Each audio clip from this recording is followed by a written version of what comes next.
جب سے یوٹی ملی ہے تب سے یہ چیزیں ہوئی ہے، لیکن آپ نے دیکھا جب سے یوٹی ملی ہے تب سے ایونٹ پہ ایونٹ ہو رہا ہے، لیکن لداخ کے عام لوگوں کو نہ ان کے ہاتھ میں نوکری ہے، نہ ان کے ہاتھ میں جاب ہے، جو زمینیں ان کی اپنی تھی اس پر بھی اپنا ادھیکار نہیں ہے۔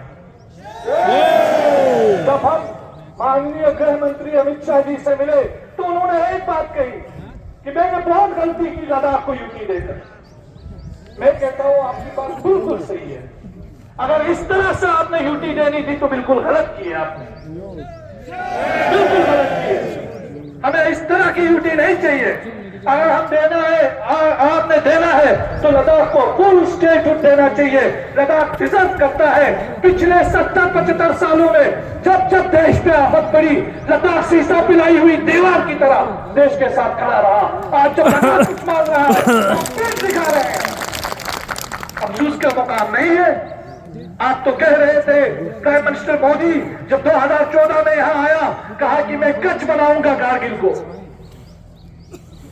آج ہمارے پی ایچ ڈی اسکالرس ہاتھ میں ڈگریاں تھامے بے بس اور لاچار نظر آتے ہیں۔ آپ جموں کشمیر میں دیکھ لیجئے، 3 بیچز نکل گئے پبلک سروس کمیشن کے۔ لداخ میں آج ایک بیچ بھی ایک سنگل ریکروٹمنٹ نہیں ہوا ہے گیزٹڈ پوسٹ کا۔ اس کو شرم آنی چاہیے، کیڈیے کو، اپیکس باڈی کو، یا یوٹی ایڈمنسٹریشن اور گورنمنٹ کو۔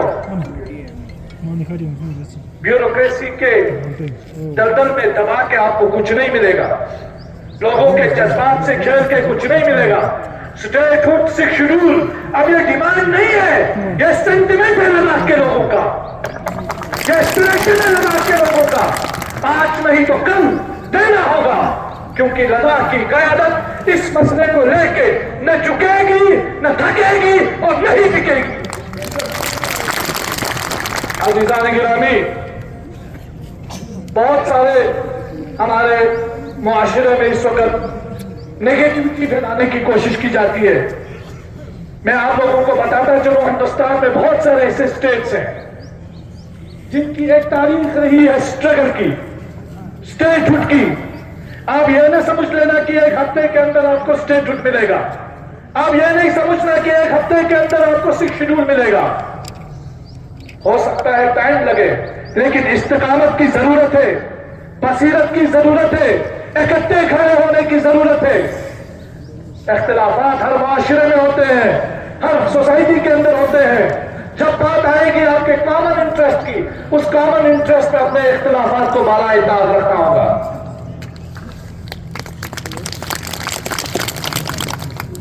کہ کرگل ڈیموکریٹک الائنس آئندہ آنے والے دنوں میں اپنی اس لڑائی کو آگے لے جائے گی، اور کیسے لے جائے گی اس بارے میں ہمارے کو چیئرمین صاحبان آپ کو بتائیں گے۔ لیکن میں اس موقع پر یہاں سے بہت سارے نجی ٹی وی چینلز ہیں، یوٹیوبرز ہیں، اور کچھ انڈیویجول مین اسٹریم میڈیا کے لوگ ہیں جو لداخ کے ایشوز کو ہمیشہ اٹھاتے ہیں، ہائی لائٹ کرتے ہیں، ان تمام لوگوں کا شکریہ ادا کرتا ہوں۔ اور میں ہمارے کے ڈی اے اور اپیکس کے اس کاز کو، جو لداخ کا کاز ہے، کے ڈی اے اور اپیکس کا بھی نہیں ہے، لداخ کا کاز ہے، کیونکہ یہ جو ممبرز ہیں یہ علامتی ممبرز ہیں، باقی آپ سب کے ڈی اے کے ممبرز ہیں، ہم سب کے ڈی اے ہیں، تو ہم سب کے سپورٹ میں، ہم سب کے اس کاز کے سپورٹ میں سونم وانگچک نے جو آمرن انشن کے نام سے وہ بیٹھے ہیں، اس کے لیے میں ان کا بھی شکریہ ادا کرتا ہوں، اور ان کے ساتھ بیٹھنے والے ہر اسٹوڈنٹ کا، جو دلی کے اندر ہمارے کارگل کے رہ کے اسٹوڈنٹ ہے، جموں کے اندر ہمارے کارگل کے لے کے اسٹوڈنٹ ہے، ہر جگہ جہاں ہمارے کارگل کو لے کے اسٹوڈنٹس بیٹھے ہیں اور جو وقتاً فوقتاً ہم سے سولیڈریٹی کرتے ہیں، ان تمام لوگوں کا شکریہ ادا کرتا ہوں، اور ان لوگوں کا بھی شکریہ ادا کرتا ہوں جو ہمیں سپورٹ نہیں کرتے ہیں اور یہ لوگوں کو اکسانے کی کوشش کرتے ہیں کہ کچھ نہیں ہوگا آگے بڑھ کے، کیونکہ وہ اپنی اصلیت دکھا رہے ہوتے ہیں، اور ہمارے لوگوں کو جواب دے کر اور بھی اویئرنیس پھیلانے میں ان کی وہ مدد رہتی ہے، اس لیے ہم اس کو پازیٹو اینگل میں دیکھتے ہیں۔ میرے عزیزان، ایک بات جو اس منچ سے میں کہنا چاہتا ہوں وہ یہ ہے کہ آئندہ آنے والا دور جو ہے ہمارے لیے بہت امتحان کا دور ہے۔ ہمیں اپنی قیادت پر اعتماد رکھتے ہوئے ایک پازیٹو مینٹلٹی کے ساتھ آگے بڑھنے کی ضرورت ہے، اور اور یہ بتانے کی ضرورت ہے اس سرکار کو, اس دیش کے لوگوں کو کہ اگر لداخ کے لوگوں کی یہ ڈیمانڈز پوری نہیں ہوتی ہے تو اس کا نقصان جو ہے لداخ کو بھی ہوگا.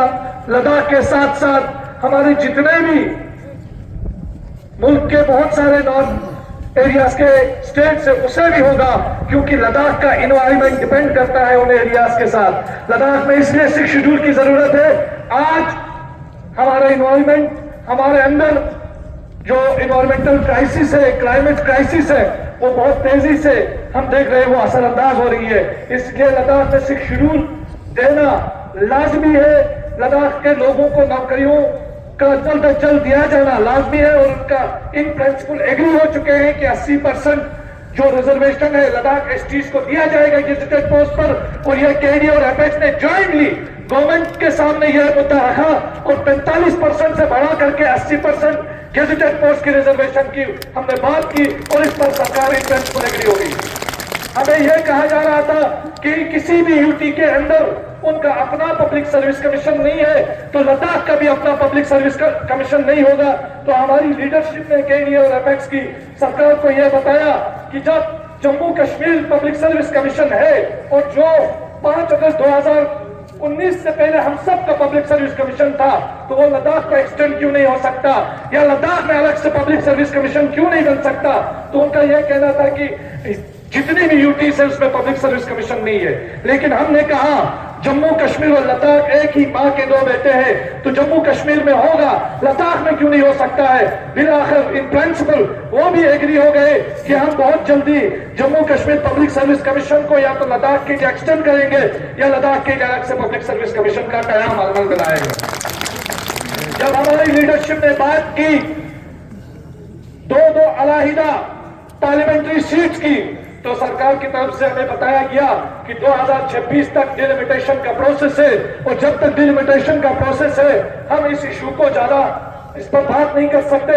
تو اسی بات کو مد نظر رکھتے ہوئے ہم نے بھی اس ایشو پر سہمتی کر لی. لیکن 6 شیڈول اور اسٹیٹ ہٹ کے ایشو پر نہ ہم, خاص کر ہمارے قمر علی آخوند صاحب, کربلائی صاحب, ہمارے لاگروک صاحب اور کے ڈی اور ایپیکس کے اور بندے عقیل سب نے یہ بات کہی کہ ہم 6 شیڈول اور اسٹیٹ کے ایشو پر 1 انچ بھی پیچھے ہٹنے کو تیار نہیں ہے. یہ آج نہیں تو کل سرکار کو دینا ہوگا, اور لداخ کے لوگ ہمیشہ اپنی اس آواز کو بلند کرتے رہیں گے. میں ایک بار پھر آپ تمام لوگوں کا شکریہ ادا کرتے ہوئے آپ سب کو ایک نعرے کے ساتھ سے یہ اپنی تقریر ختم کروں گا. آپ سب سے گزارش ہے ایک بار کھڑے ہو کر ایک ساتھ ہم آواز ہو کر یہ نعرہ لگائیں.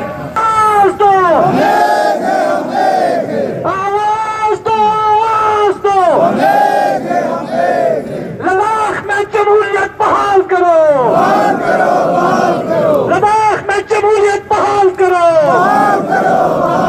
لداخ کو 6 شیڈول دینا ہوگا, لداخ کو اسٹیٹوٹ دینا ہوگا, یوٹی سیٹ اپ نامنظور, یوٹی سیٹ اپ نامنظور, شاہی نامنظور,